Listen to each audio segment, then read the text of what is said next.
Hello बच्चों। तो कैसे हैं आप सब लोग। आपका फिर से स्वागत है आपके अपने यूट्यूब चैनल पे।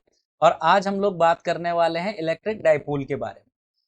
इलेक्ट्रोस्टैटिक सीरीज का ये हमारा चौथा लेक्चर होने जा रहा है। इससे पहले 3 लेक्चर ऑलरेडी कंप्लीट हो चुके हैं। आप पहले जाकर के उन तीनों वीडियोस को देख लीजिए, तो ये वाला लेक्चर आपको समझने में बहुत ज्यादा आसानी होने वाली है। उन तीनों वीडियोस में हमने क्या क्या डिस्कस किया है वो मैं आपको बता देता हूं। हम उसमें डिस्कस कर चुके हैं चार्ज के बारे में, हम उसमें डिस्कस कर चुके हैं कूलाम लॉ के बारे में, इलेक्ट्रिक फील्ड के बारे में। उसके अलावा हमने बात किया था दूसरे वीडियो में इलेक्ट्रिक पोटेंशियल और इलेक्ट्रिक पोटेंशियल एनर्जी के बारे में। उसके अलावा नेक्स्ट वीडियो में हमने डिस्कस किया इलेक्ट्रिक फ्लक्स और गॉस लॉ। और ये हमारा आज चौथा वीडियो है जिसमें हम बात करने वाले हैं इलेक्ट्रिक डाइपोल के बारे में।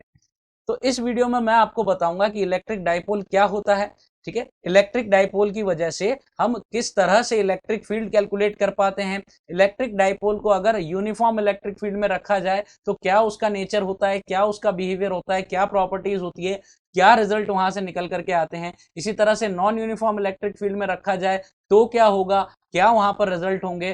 किसी डाइपोल को किसी चार्ज के साथ में अगर रखा जाए, किसी पॉइंट चार्ज के साथ में, तो उनके इंटरेक्शन का क्या एनर्जी होगा, उनके इंटरेक्शन का क्या फोर्स होगा। इसी तरह से अगर दो डाइपोल अलग अलग ओरिएंटेशन पर साथ में रखे जाएं तो उनके बीच क्या इंटरेक्शन एनर्जी होगा, क्या इंटरेक्शन फोर्स होगा। ये सारी चीजें आज हम लोग डिस्कस करने वाले हैं। सारे डेरिवेशन बताने जा रहा हूं बेटा आपको डिटेल में। आप इस लेक्चर को अगर लास्ट तक देख लेते हैं तो आपको डाइपोल के कॉन्सेप्ट्स में कोई प्रॉब्लम नहीं आने वाली है। कोई पहली बार भी अगर सिर्फ डाइपोल पढ़ रहा है तो वो भी ये लेक्चर देखे, उसको सारे कॉन्सेप्ट एकदम क्लियर हो जाने वाले हैं। तो अब इस वीडियो को मिला करके और पिछले वीडियो को मिला करके सारे वीडियो अगर आप देखेंगे तो इलेक्ट्रोस्टैटिक के सारे कॉन्सेप्ट्स आपके क्लियर हो जाएंगे। इसके बाद आपको इलेक्ट्रोस्टैटिक्स के लिए कहीं और जाने की जरूरत नहीं है। ये सारे वीडियोस आप देखें और आपका इलेक्ट्रोस्टैटिक कॉन्सेप्चुअली एकदम क्लियर हो जाने वाला है।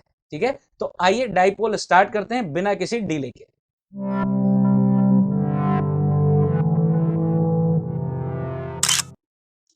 तो डाइपोल में सबसे पहले हम ये जो टर्म है डाइपोल, इस पर फोकस करते हैं।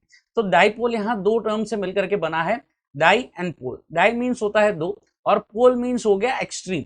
जैसे कि अगर दो एक्सट्रीम की मैं बात कर रहा हूं तो जैसे एक नॉर्थ हो गया एक साउथ हो गया, तो ये क्या है, रिलेटिवली एक्सट्रीम्स हैं। इसी तरह से यहां पर हम इलेक्ट्रिक डाइपोल की जब बात करते हैं तो यहां पर दो पोल्स होते हैं, दो एक्सट्रीम्स होते हैं। और वो दो एक्सट्रीम क्या होते हैं, एक पॉजिटिव होता है एक नेगेटिव होता है। तो इलेक्ट्रिक डाइपोल यहां पर हमारा किस तरह से डिफाइन होगा, a combination of two charges plus Q minus Q separated by small distance D constitutes an electric dipole.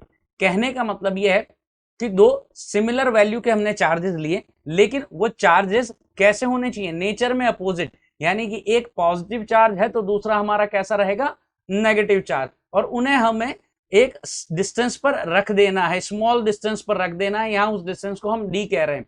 तो plus Q minus Q charge रखा डी डिस्टेंस पर, तो ये हमारा क्या बन गया, एक डाइपोल। यहां दो पोल हैं, एक पॉजिटिव और एक नेगेटिव। समझ में आ रही है बात। तो ये हमारा यहाँ पर डाइपोल बन जाता है कुछ इस तरीके से। तो ये नेगेटिव है, ये पॉजिटिव है। ठीक है, और यहां पर डाइपोल की हम बात कर रहे हैं तो डाइपोल के लिए यहां पर डाइपोल मोमेंट भी डिफाइन होता है।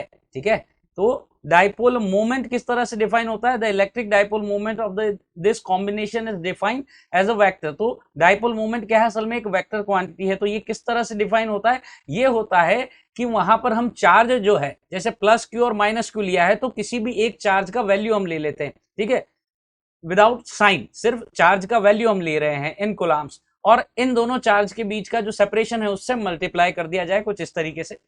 तो ये हमारा P जो है ये डाइपोल मोमेंट है, that is equal to charge into D।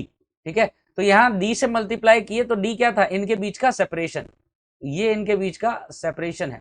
तो डाइपोल मोमेंट आपका कुछ इस तरह से डिफाइन होगा, ये P वेक्टर। और डायरेक्शन क्या होता है डाइपोल मोमेंट का, ये बड़ा इंपॉर्टेंट है। ये होता है नेगेटिव टू पॉजिटिव चार्ज। जो नेगेटिव टर्मिनल है आपका, नेगेटिव पोल है, उससे पॉजिटिव पोल की तरफ जो डायरेक्शन होता है along D, along the line which is joining both the charge particles और बोथ द चार्जेस, उस लाइन के अलोंग ये P होता है और डायरेक्शन होता है नेगेटिव से पॉजिटिव की तरफ। ये चीज बड़ी इंपॉर्टेंट है, ध्यान रखने वाली है, इसमें कोई कंफ्यूजन नहीं होना चाहिए। तो ये हमारा डाइपोल मोमेंट कुछ इस तरीके से डिफाइन हो जाता है।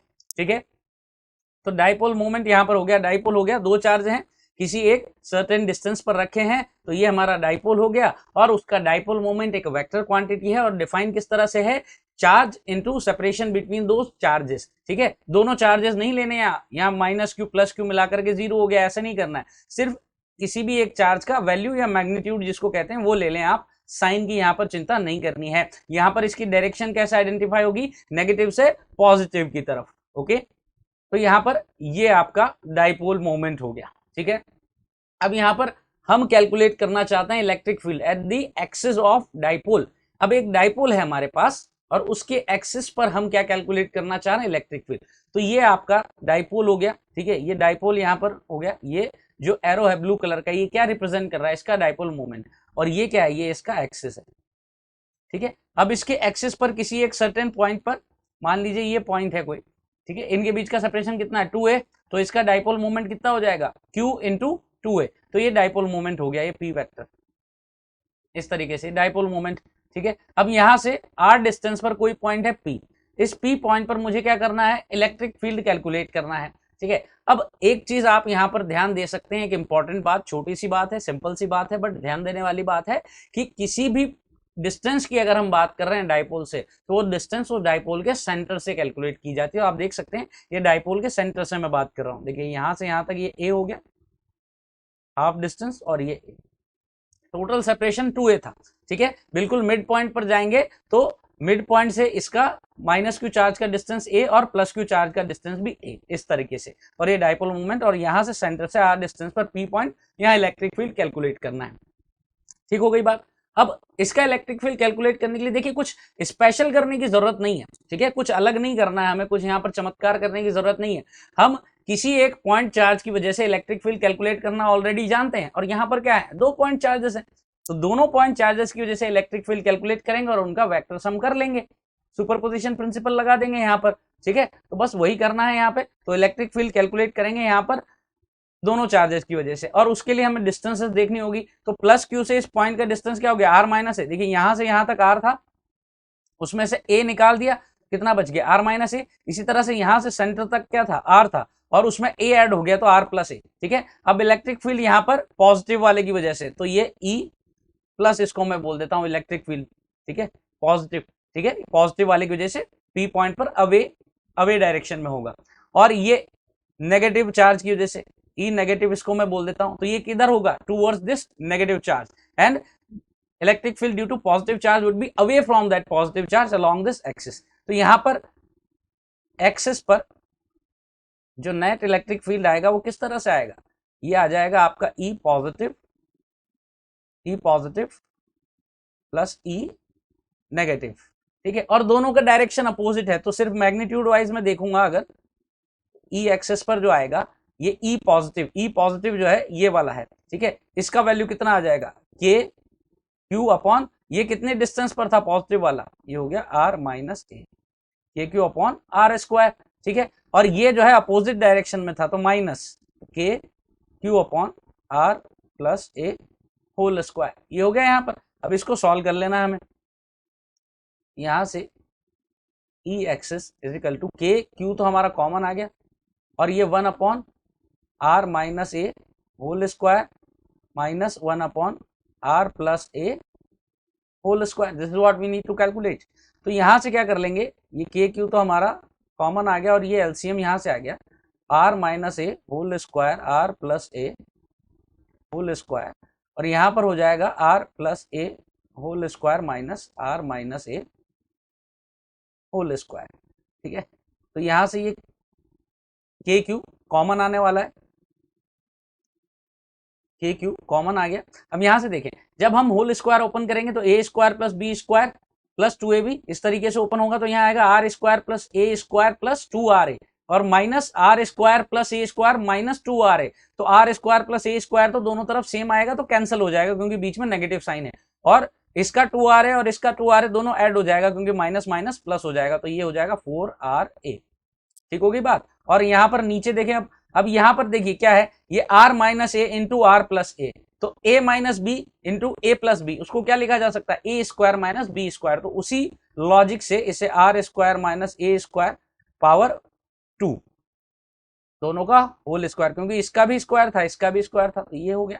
ठीक है, ये चीज क्लियर होती है यहाँ से। तो सिंपल यहाँ पर बेसिक कैलकुलेशन हम कर रहे हैं। ठीक है, अब यहाँ से आगे बढ़े तो ये यहाँ से देखें आप, ये 4RA। ठीक है, अब ये था, अब हमें पता है कि हमारा जो डाइपोल था उसका डाइपोल मोमेंट जो है वो कितना था, वो था यहाँ पर Q इंटू 2A, क्योंकि 2A सेपरेशन था। तो मैं यहाँ पर डाइपोल मोमेंट की फॉर्म में इसे लिखना चाहता हूं, तो Q ये मेरा रहा, A ये मेरा रहा, 4 था यहाँ पर, तो 4 की जगह मैं क्या कर दूंगा इसको 2 इंटू 2, तो ये कितना हो जाएगा यहाँ पर 2 इंटू 2, तो 2 बच गया K और Q2A, तो Q2A ये कितना हो गया P, तो ये ऊपर वाला सब मिलाकर के कितना हो गया 2KP और एक R। ठीक है, अच्छा अब नीचे आए, अब यहाँ पर आर स्क्वायर जो है ये मैंने कॉमन ले लिया, तो बाहर कितना आएगा R square into R square, ये आर पावर 4 कॉमन आ गया, और यहाँ पर 1 minus A square upon R square, इसका पावर 2। ठीक है, ये चीज है। अब यहां से एक चीज समझने वाली है, क्या, that this A square upon R square is much lesser than 1। Why is it so? ऐसा इसलिए हो रहा है क्योंकि यहाँ पर आर जो है वो ए के कंपैरिजन में बहुत बड़ा है।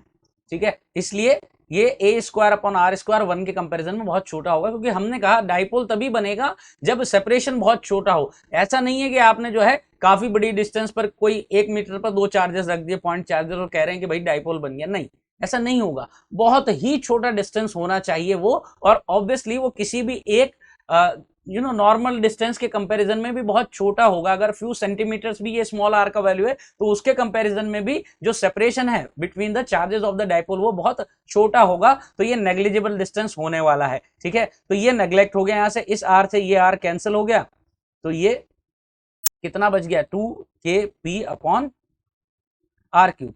अच्छा, इसको मैं वेक्टर फॉर्म में भी लिख सकता हूं, ई एक्सिस जो है इसको वेक्टर फॉर्म में भी लिखा जा सकता है, 2KP vector upon R cube. ऐसा हमने क्यों लिख दिया? क्योंकि हम देख सकते हैं कि यहाँ पर जो इलेक्ट्रिक फील्ड होगा, नेट इलेक्ट्रिक फील्ड, वो किस डायरेक्शन में आएगा। देखिए यहाँ पर E प्लस का वैल्यू ज्यादा होगा या E माइनस का, यानी कि जो पॉजिटिव चार्ज की वजह से इलेक्ट्रिक फील्ड आया है उसका मैग्नीट्यूड ज्यादा होगा या नेगेटिव वाले की वजह से? ऑब्वियसली जो पॉजिटिव की वजह से आया है उसका ज्यादा होगा, क्योंकि चार्जेस तो दोनों में सेम है और इसका सेपरेशन इस पॉइंट से कम है, डिस्टेंस कम है, तो इसका मैग्नीट्यूड ज्यादा होगा, यानी जो भी नेट इलेक्ट्रिक फील्ड आएगा वो इस डायरेक्शन में आएगा। और ये डायरेक्शन कौन सी है? ये डाइपोल की डायरेक्शन है, जो डाइपोल मोमेंट है उसकी डायरेक्शन है, तो इसीलिए हमें इसे पी वेक्टर की फॉर्म में लिख सकते हैं। तो हमारा यहाँ से result 2KP vector upon R cube आ जाता है। ये फॉर्मूला आपको याद रखना है as it is. I hope यहाँ तक का कैलकुलेशन समझ में आया होगा। किया कुछ नहीं, हमने सिंपली 2 पॉइंट चार्जेस की वजह से इलेक्ट्रिक फील्ड कैलकुलेट किया एक पॉइंट पर और उसका रिजल्टेंट निकाल लिया, और डायरेक्शन वही आया जो डाइपोल मोमेंट का डायरेक्शन था। I hope it is clear to you. ठीक है, आगे चलते हैं। यहाँ पर अब हमें इलेक्ट्रिक पोटेंशियल भी कैलकुलेट करना है एक्सिस पर। ठीक है, तो एक्सिस पर यानी वही सेम सेटअप है। यहाँ पर ये 2A सेपरेशन है इनके बीच का, तो ये हमारा डाइपोल मोमेंट यहाँ से हो गया, और यहाँ से ये r डिस्टेंस पर कोई पॉइंट P है, यहाँ पर हमें इलेक्ट्रिक पोटेंशियल कैलकुलेट करना है। सेपरेशन जो है दोनों पॉइंट चार्जेस का इस P पॉइंट से बिल्कुल वैसे ही आएगा जैसा इलेक्ट्रिक फील्ड के केस में हमने देखा था। समझ आ रही है यहाँ तक बात? ठीक है, बहुत सिंपल चल रहा है सारा कुछ। ये वही है बिल्कुल, इलेक्ट्रिक फील्ड जैसे हमने पॉइंट चार्ज की वजह से, इलेक्ट्रिक पोटेंशियल जैसे पॉइंट चार्ज की वजह से कैलकुलेट किया, सब वैसे ही चल रहा है, कोई डिफरेंस नहीं है, बस 2 पॉइंट चार्जेस हैं और कुछ नहीं। तो यहाँ पर भी हम वही लॉजिक लगाएंगे जो इलेक्ट्रिक फील्ड के लिए हमने अप्लाई किया। हमें यहाँ पर एक्सिस पर पोटेंशियल कैलकुलेट करना है ड्यू टू दिस डाइपोल। ठीक है, तो उसके लिए हमें क्या करना होगा, यहाँ पर दोनों की वजह से जो पोटेंशियल आएगा वो ऐड कर दें। भाई पॉजिटिव की वजह से जो आएगा और नेगेटिव की वजह से जो आएगा, दोनों की वजह से जो आएगा वो ऐड कर दिया जाए। अब पॉजिटिव वाले से कितना सेपरेशन है, r माइनस ए, तो KQ upon r minus A, KQ upon the distance, यही होता है पॉइंट चार्ज की वजह से। और यहाँ पर जो है, यहाँ पर नेगेटिव आएगा पोटेंशियल क्योंकि नेगेटिव चार्ज है, तो KQ अपॉन r प्लस ए। ठीक है, तो यहाँ पर कैलकुलेशन हमें करनी है, एक्सिस पर हम कैलकुलेट करना चाह रहे हैं, तो KQ अगेन कॉमन आ गया, तो यहाँ पर क्या था KQ अपॉन r माइनस ए माइनस अपॉन r प्लस ए। ठीक है, तो यहाँ से ये KQ रहा, और यहाँ पर again r minus A into r plus ए, देख सकते हैं आप, ये r प्लस ए माइनस r माइनस ए। तो फर्दर सॉल्व करेंगे तो r r कैंसिल हो जाएगा। ठीक है, और ऊपर क्या बच गया, a प्लस ए 2a, तो KQ इंटू 2a, और नीचे देखेंगे यहाँ पर तो ये क्या हो गया r minus A r plus A, A minus B A plus B, तो ये R square minus A square, वो वाला फॉर्मूला एप्लीकेबल हो गया। तो ये वी एक्सिस हम कैलकुलेट कर रहे हैं यहाँ पर। अब आप देख सकते हैं डाइपोल मोमेंट जो है वो किस तरह से लिखा जा रहा था, charge q into separation 2a, ठीक है, यही था। तो यहाँ पर q इंटू 2a, ये क्या हो गया मेरा डाइपोल मोमेंट kp, और यहाँ पर ये क्या हो गया R square minus A square, तो यहाँ से आर स्क्वायर मैंने कॉमन उठा लिया, 1 minus A square upon R square, and again the same logic that this A square upon R square is much much less than in comparison to 1। तो इसको neglect कर दें, ये 0 हो गया 1 के कंपैरिजन में, तो ये potential at the axis is K P upon R square. देखिए इलेक्ट्रिक फील्ड जो आया था वो क्या आया था 2 K P upon R cube axis पर, और ये आर स्क्वायर करके आया है, ठीक है, तो ये आ गया के पी अपॉन आर स्क्वायर। ये फॉर्मूला भी हमें एज इट इज याद रखना है। ठीक हो गई बात। तो यहाँ तक हमने क्या कैलकुलेट कर लिया, इलेक्ट्रिक फील्ड देख लिया एक्सिस पर डाइपोल की वजह से, इलेक्ट्रिक पोटेंशियल देख लिया एक्सिस पर किसी पॉइंट पर डाइपोल की वजह से। समझ में आ रही है बात, आगे चलें। अब electric field at the equatorial line. अब इक्वेटोरियल लाइन क्या है साहब, यहाँ पर देखिए ये हमारा डाइपोल है, ठीक है, ये इसका डाइपोल मोमेंट हो गया 2a, इसके बीच का सेपरेशन हो गया, ठीक, और ये यहाँ पर ये वाली जो लाइन है ये इक्वेटोरियल लाइन है। इक्वेटोरियल लाइन मतलब कि जो डाइपोल्स हैं, ठीक है, जो डाइपोल है उसमें दोनों चार्जेस जो हैं उनको ज्वाइन करने वाली लाइन जो है उसका बाइसेक्ट करने वाली लाइन जो बनाएंगे उसको हम इक्वेटोरियल लाइन कह रहे हैं। तो ये आपका डाइपोल मोमेंट है इस डायरेक्शन में, ठीक है, ये इस तरह से पी वेक्टर। अब इलेक्ट्रिक फील्ड निकालना, मान लीजिए यहाँ कोई पॉइंट है आर डिस्टेंस पर, इस पर इलेक्ट्रिक फील्ड निकालना है। क्या करेंगे, वही करेंगे जो अब तक कर रहे थे। क्या करना है, 2 पॉइंट चार्जेस हैं, दोनों पॉइंट चार्जेस की वजह से इस सर्टेन पॉइंट पर इलेक्ट्रिक फील्ड निकालेंगे और उनका रिजल्टेंट निकाल लेंगे, क्योंकि इलेक्ट्रिक फील्ड वेक्टर क्वांटिटी है। तो देखें साहब, इसकी वजह से इलेक्ट्रिक फील्ड इस डायरेक्शन में आएगा, ठीक है, इसे मैं ई नॉट बोल देता हूं, ठीक है, ई नॉट यहां पर आने वाला है, ठीक। अब ये ई नॉट हो गया, ये वाला मेरा एंगल थीटा हो गया सपोज, ठीक है। अब ये वाला एंगल थीटा हो गया तो ये वाला एंगल भी थीटा हो गया, और ई नॉट के मैं कंपोनेंट कर ले रहा हूं, ये ई नॉट कॉस थीटा, और ये वर्टिकल डायरेक्शन में ई नॉट साइन थीटा। चमकता है यहां तक। ये था पॉइंट चार्ज की वजह से इलेक्ट्रिक फील्ड, ठीक है, उसकी वजह से इलेक्ट्रिक फील्ड आया, ई नॉट मान दिया, ठीक है। ये थीटा एंगल था, ये थीटा एंगल हो गया, इसके कंपोनेंट के ई cos theta E sine theta. ठीक हो गई बात। अब यहां से मैं क्या कर रहा हूं, अब इस वाले नेगेटिव की वजह से निकाल रहा हूं, ठीक है। अब इस नेगेटिव चार्ज की वजह से देखेंगे तो नेगेटिव चार्ज की वजह से electric field towards that negative charge होता है, तो इस डायरेक्शन में होगा कुछ ऐसा, ये इलेक्ट्रिक फील्ड इसका, ठीक है, और इसका मैग्नीट्यूड भी ई नॉट होगा। क्यों, क्योंकि सिमेट्री है। देखिए इलेक्ट्रिक फील्ड क्या होता है, के क्यू अपॉन डिस्टेंस स्क्वायर, तो यहाँ पर चार्जेस सेम है, दोनों का मैग्नीट्यूड सेम है, डायरेक्शन नेगेटिव था तो उसकी वजह से सिर्फ डायरेक्शन इफेक्ट हुई, उसको मैं ऑलरेडी यहाँ पर उसका कंट्रीब्यूशन ले चुका हूं, उसको मेंशन कर चुका हूं, क्योंकि मैंने उसका डायरेक्शन इधर कर दिया ऑलरेडी, ठीक है, ये मैं मेंशन कर लिया ऑलरेडी, कोई दिक्कत नहीं है। अब ई नॉट का वैल्यू जो है इसके चार्ज के मैग्नीट्यूड पर डिपेंड करेगा, तो ये बिल्कुल इसके सिमिलर ही है, ठीक है। और सेपरेशन क्या है आप देख सकते हैं, ये वाला ट्राइंगल और ये वाला ट्राइंगल दोनों सिमेट्रिकल है, तो ये वाली जो डिस्टेंस होगी इस पॉइंट चार्ज से इस पॉइंट की, और इस पॉइंट चार्ज से इस पॉइंट की सेम होगी, ठीक है, एंगल भी सेम बन रहा है। अब इसके भी कंपोनेंट कर लें, ठीक है, ये वाला थीटा है तो ये वाला भी क्या हो गया थीटा,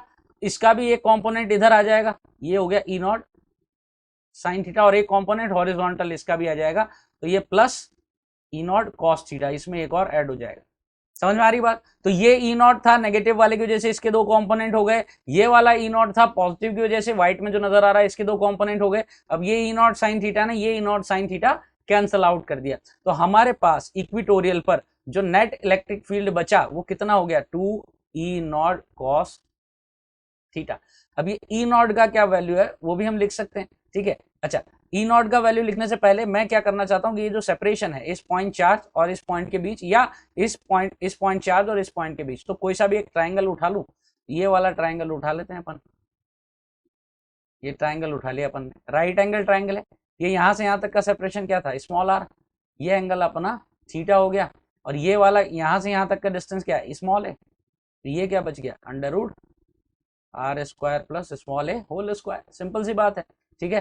तो यहाँ पर 2 ई नॉट का वैल्यू लिखना है मुझे, ठीक है, ई नॉट का वैल्यू यहाँ लिख रहा था मैं, तो के क्यू अपॉन दिस स्क्वायर, ठीक है, तो ये R square plus A square, और इसी तरह से कॉस थीटा लिखूंगा from this right angle triangle. तो कॉस थीटा क्या होता है बेटा, कॉस थीटा होता है बेस अपॉन हाइपोटेनस, तो बेस कितना है यहाँ पर ए, और हाइपोटेनस अपन देख ही रहे हैं यहाँ पर R square plus A square का पावर 1/2।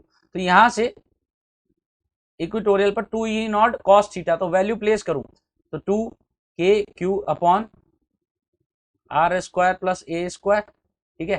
तो ये हो गया E0 और cos थीटा कितना हो गया A upon R square plus A square power 1/2, ठीक है। अब यहां से देखना, यहां पर देखिए क्या है हमारे पास, डाइपोल मोमेंट कितना है Q इंटू 2A, तो ये Q, ये 2, ये A, तो ये क्या बन गया डाइपोल मोमेंट। और यहाँ पर R square plus A square का पावर 1 और यहाँ 1/2, तो टोटल कितना हो गया 3/2। तो यहाँ से इक्वेटोरियल पर आप देख सकते हैं कितना बन गया KP, ठीक है, upon R square plus A square power 3/2, ठीक है। अब यहां से देखें KP तो है ऑलरेडी, ठीक, KP ऑलरेडी है यहाँ पर, ठीक है ना। तो ये क्या बना था Q2A, तो Q2A ये क्या बन गया था P, तो KP और नीचे ये R प्लस ए स्क्वायर का power, R square plus A square का पावर 3/2, वही लिखा हुआ है अपन ने यहाँ पे।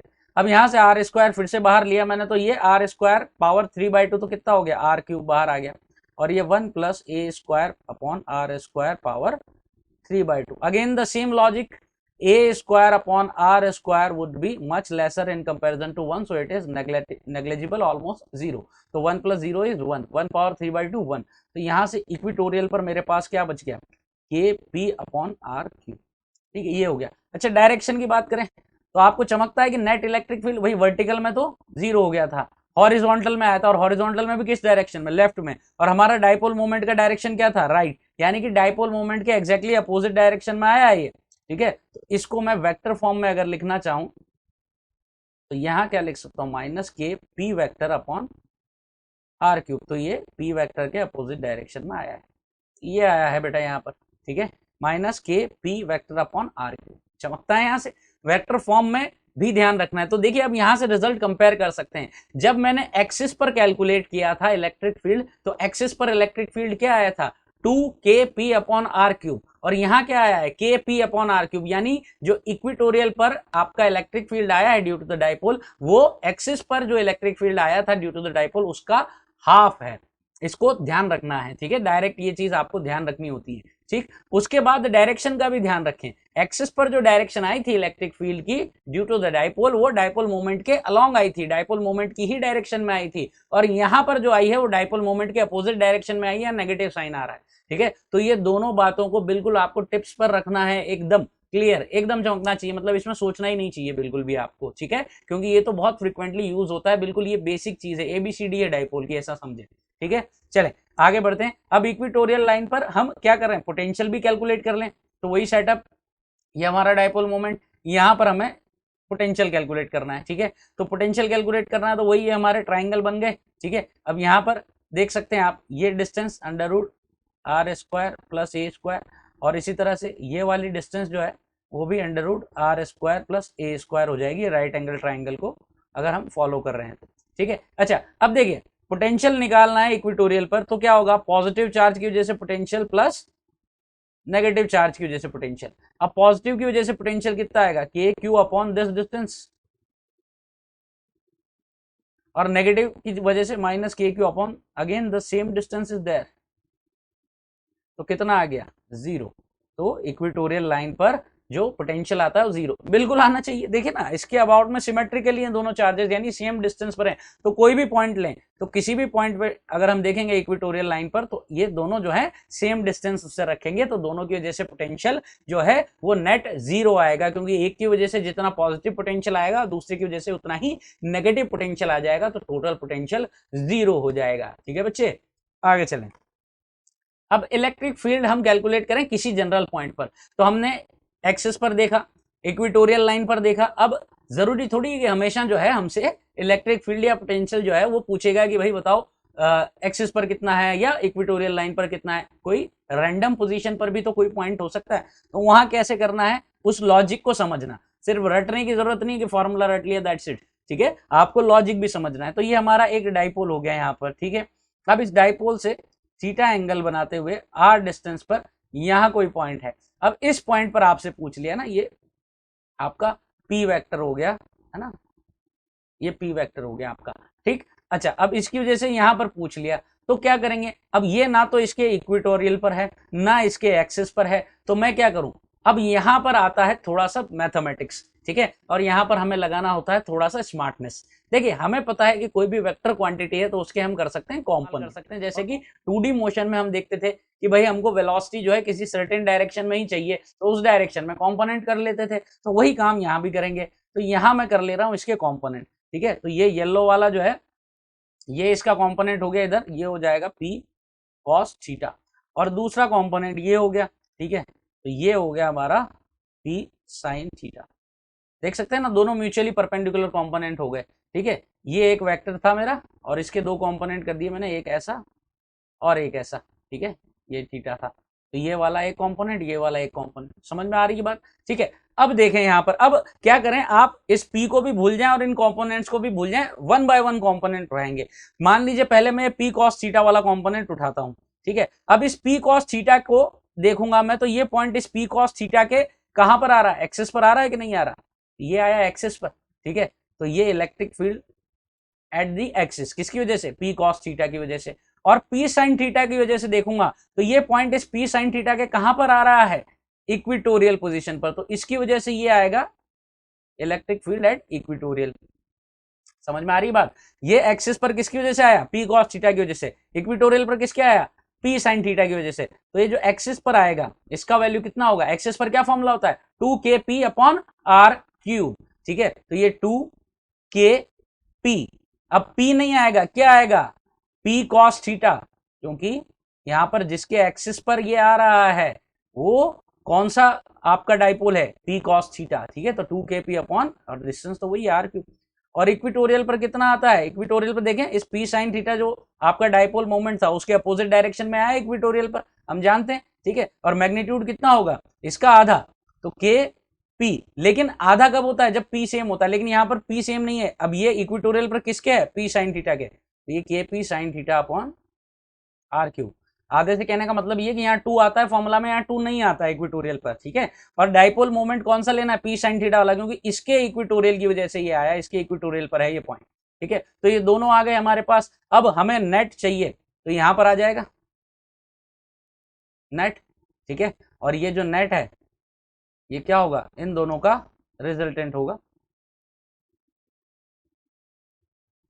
ठीक है, इन दोनों का रिजल्टेंट होगा ये, ठीक है। तो यहाँ पर ये मुझे रिजल्टेंट निकालना है, ई नेट, ठीक है। तो अब देखें यहाँ पर क्या क्या वैल्यू थी, K P cos theta upon R cube, K P sine theta upon R cube, तो K P upon R cube तो कॉमन है, ठीक है, तो यहाँ से के पी अपॉन आर क्यूब तो मैं एज इट इज लिख दूं, ठीक है, अंडर रूट, अंडर रूट में क्या था, यहां पर था 2 cos थीटा और इधर था साइन थीटा दूसरे वाले में, तो इसका स्क्वायर किया तो 4 cos स्क्वायर थीटा प्लस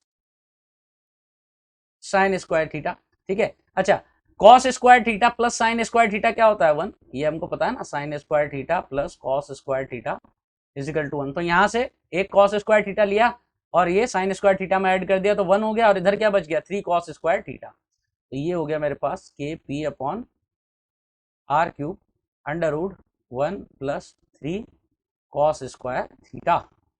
तो ये नेट इलेक्ट्रिक फील्ड आ गया किसी भी एक जनरल पॉइंट पर जो कि डाइपोल से कितना एंगल बना रहा है, थीटा पर, और कितनी डिस्टेंस पर है, आर डिस्टेंस पर, ठीक है। तो ये फॉर्मूला आ जाता है यहाँ से, ठीक हो गई बात। अच्छा, अब ये तो आ गया था हमारा, ये आपका आ गया था एक्सिस पर, ये इक्विटोरियल पर, ठीक है, और ये आपका आ गया था ई नेट। लेकिन कोई डायरेक्शन पूछेगा तो कैसे बताएंगे, ये एंगल अल्फा हो गया, ठीक है। अब यहां से देखें टेन अल्फा, तो टेन अल्फा देखें इसके रेस्पेक्ट में बात करें, ये दोनों म्यूचुअली परपेंडिकुलर कंपोनेंट्स है ना, तो टेन अल्फा क्या हो गया, perpendicular divided by base. Equatorial पर कितना आया था, इक्विटोरियल पर आया था 2kp, इक्विटोरियल पर आया था kp sine theta upon R cube, और एक्सिस पर आया था 2kp cos theta upon R cube. तो ये कैंसिल हो गया, तो यहाँ से टेन अल्फा जो आया मेरे पास वो क्या आ गया यहाँ से, ये देखें आप, sine theta upon cos theta, tan theta divided by 2, alpha is equal to आ जा रहा है हमारे पास टेन इनवर्स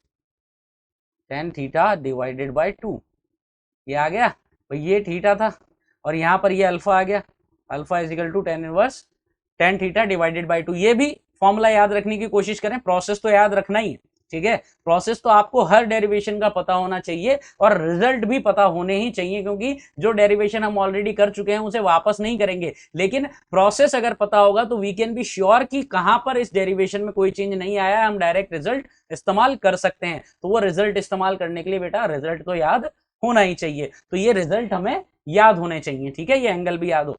अब कोई अगर हॉरिजॉन्टल से एंगल पूछ ले टोटल, भाई ये अल्फा एंगल तो कहां से आया, इसके साथ आया ना, इस वाली लाइन के साथ में, ठीक है। लेकिन अगर कोई हॉरिजॉन्टल से पूछे तो हॉरिजॉन्टल से इस लाइन का एंगल क्या था, थीटा, तो ये थीटा था। तो टोटल एंगल कितना हो गया यहाँ से, टोटल एंगल अगर फाई में बोलूं तो कितना हो गया, अल्फा प्लस थीटा, ये आपका alpha plus theta is equal to phi, ये एंगल, ठीक है, यहाँ से यहाँ तक चमकता है।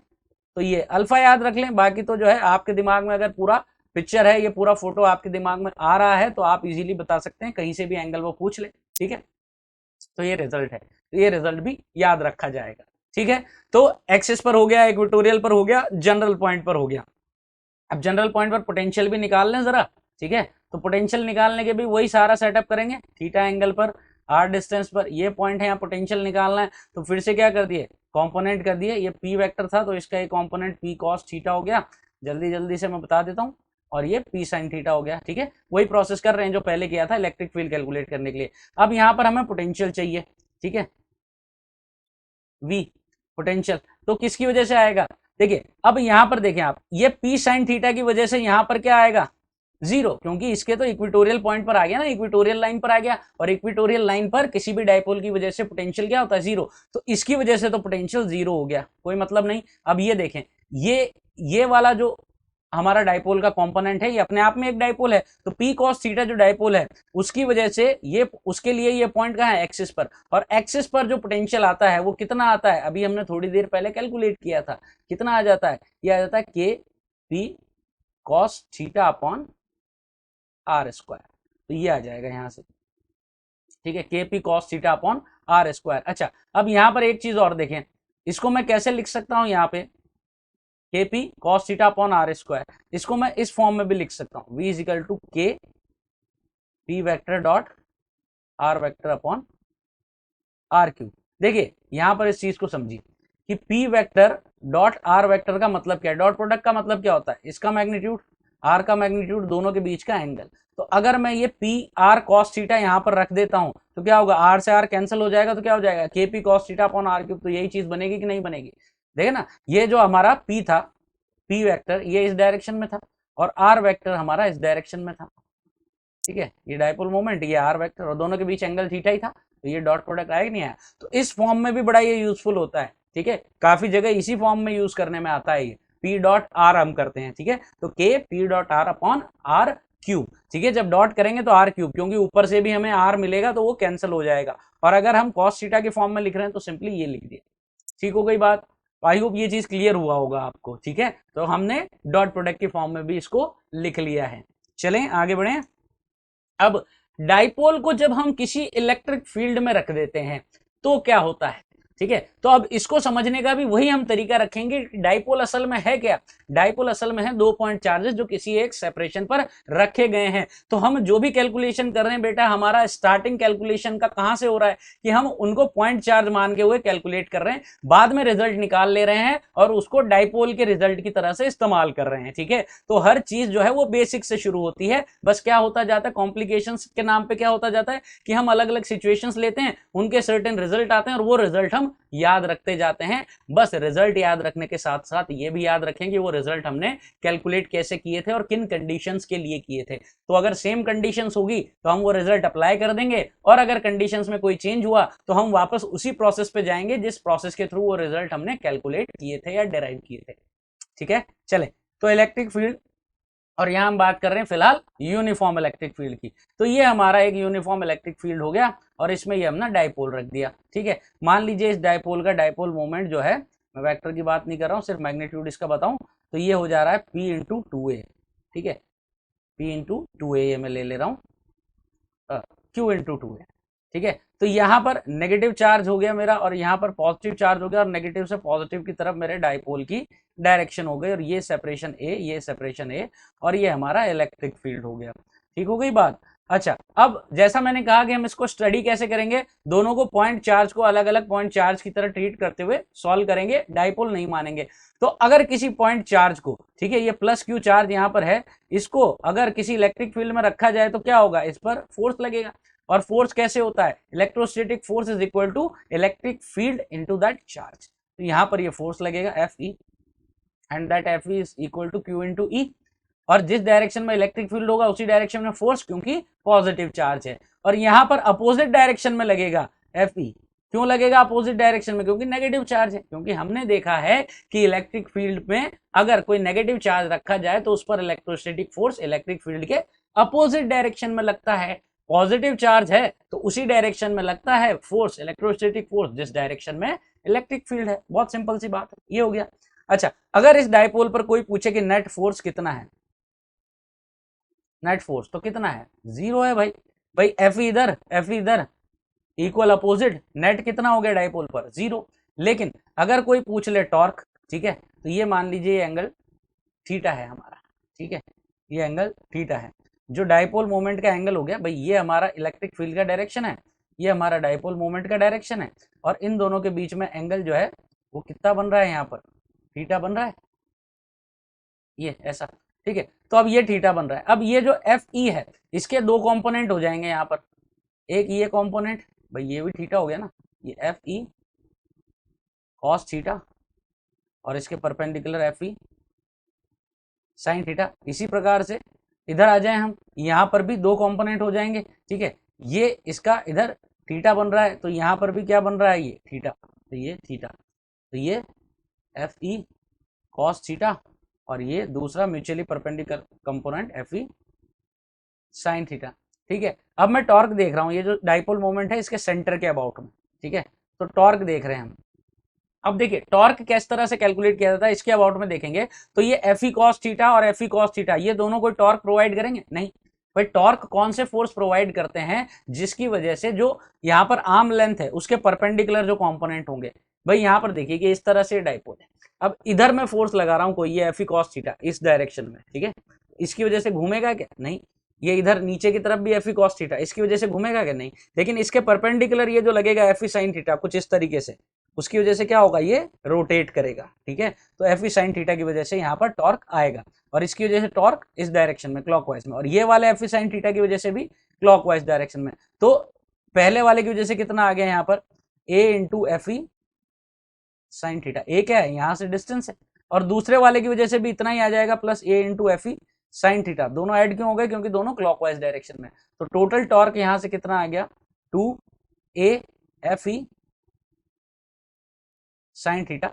और एफ ई का वैल्यू जो है वो मैं रख देता हूं, एफ ई का वैल्यू कितना है, एफ ई जो है हमारा क्यू इंटू ई, क्यू इंटू ई। तो एफ ई का वैल्यू क्यू इंटू ई, तो 2a Q E sine theta. अच्छा 2a क्यू ये क्या हो गया भाई हमारा, 2a क्यू ये तो p हो गया ना, तो torque is equal to p e sine theta.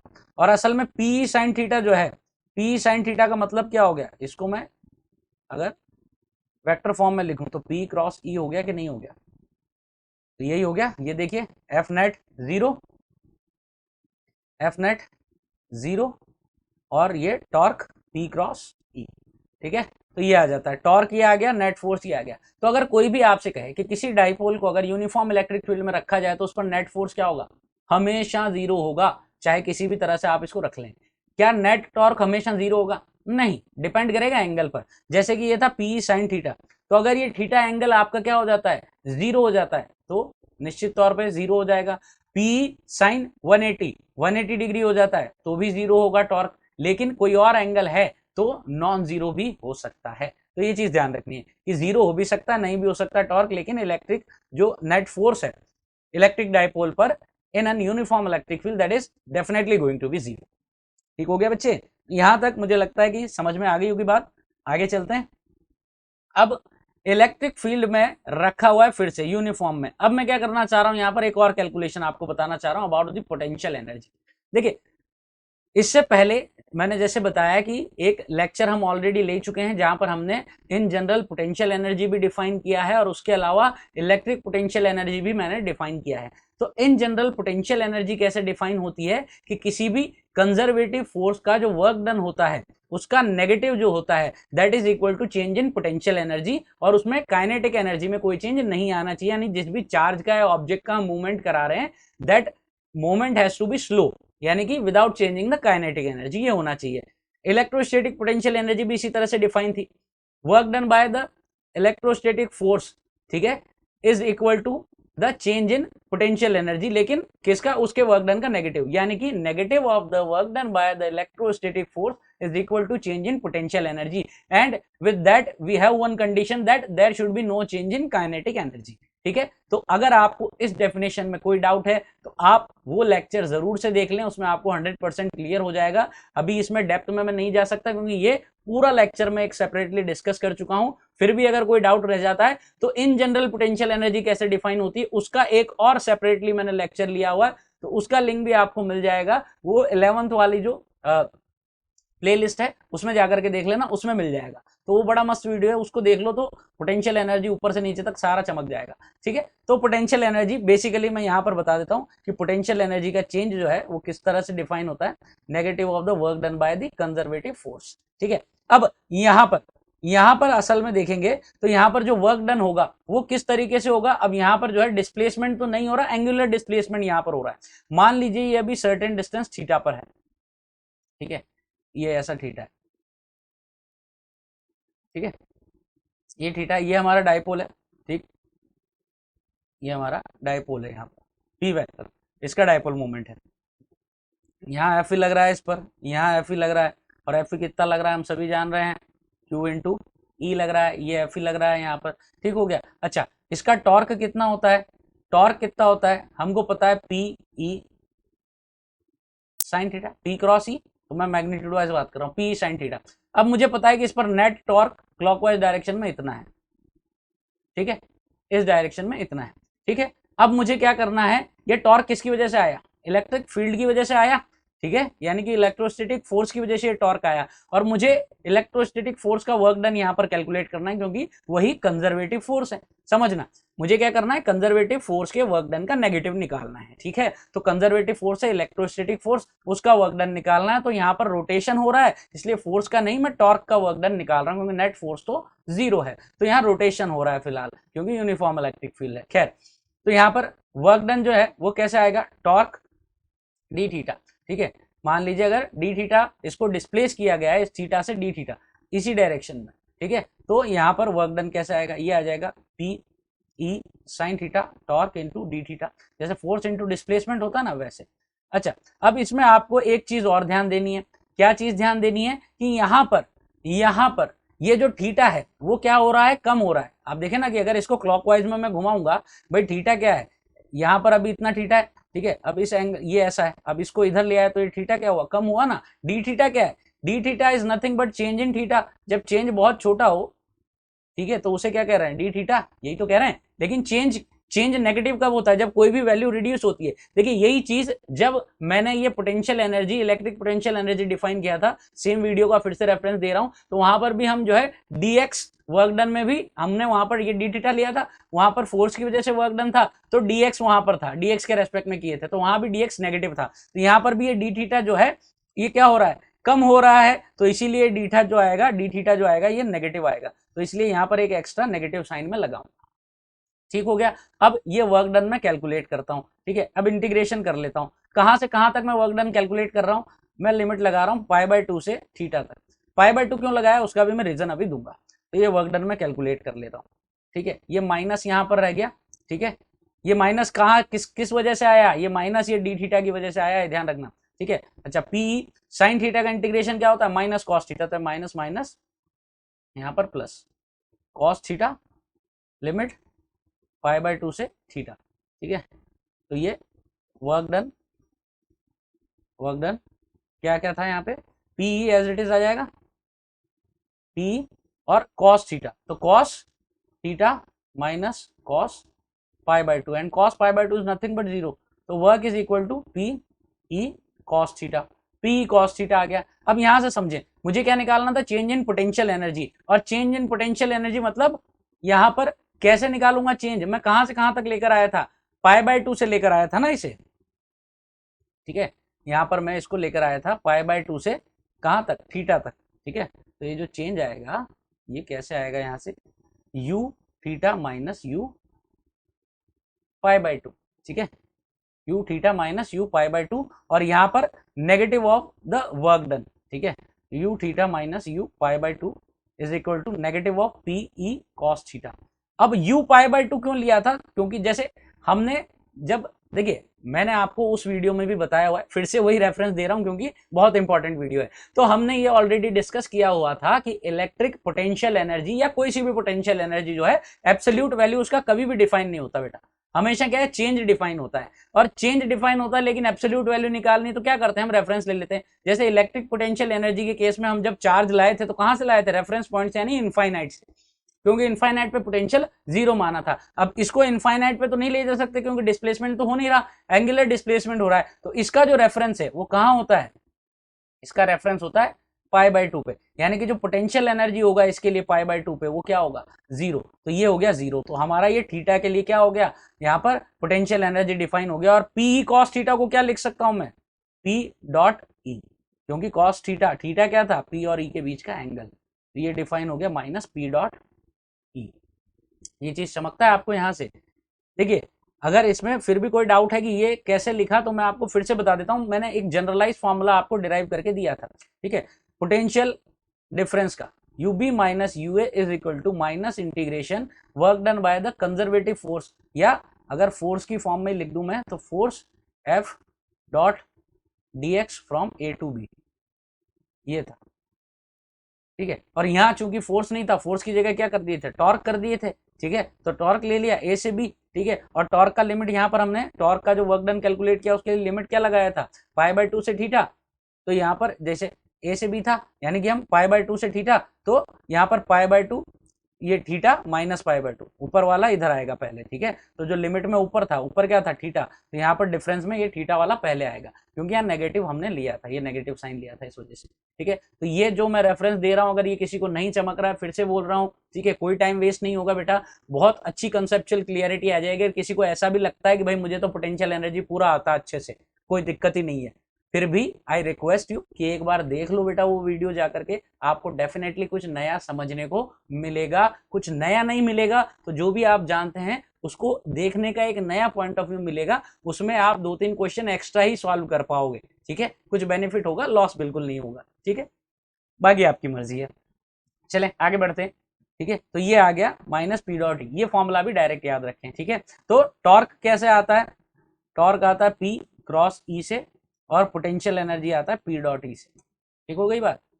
अब यहां पर देखिए मैं केसेस ले रहा हूं डिफरेंट, अगर यूनिफॉर्म इलेक्ट्रिक फील्ड में रखा है और थीटा इज इक्वल टू 0 है, यानी कि कैसा रखा है कि ये मेरा पी वेक्टर भी ऐसा है, इलेक्ट्रिक फील्ड भी मेरा ऐसा है, ठीक है, तो जो potential energy minus P dot E वो कितना हो जाएगा, माइनस पी ई कॉस 0, और कॉस 0 क्या होता है 1, यानी कि यहाँ पर जो पोटेंशियल एनर्जी हो जाएगी वो क्या हो जाएगी, मिनिमम।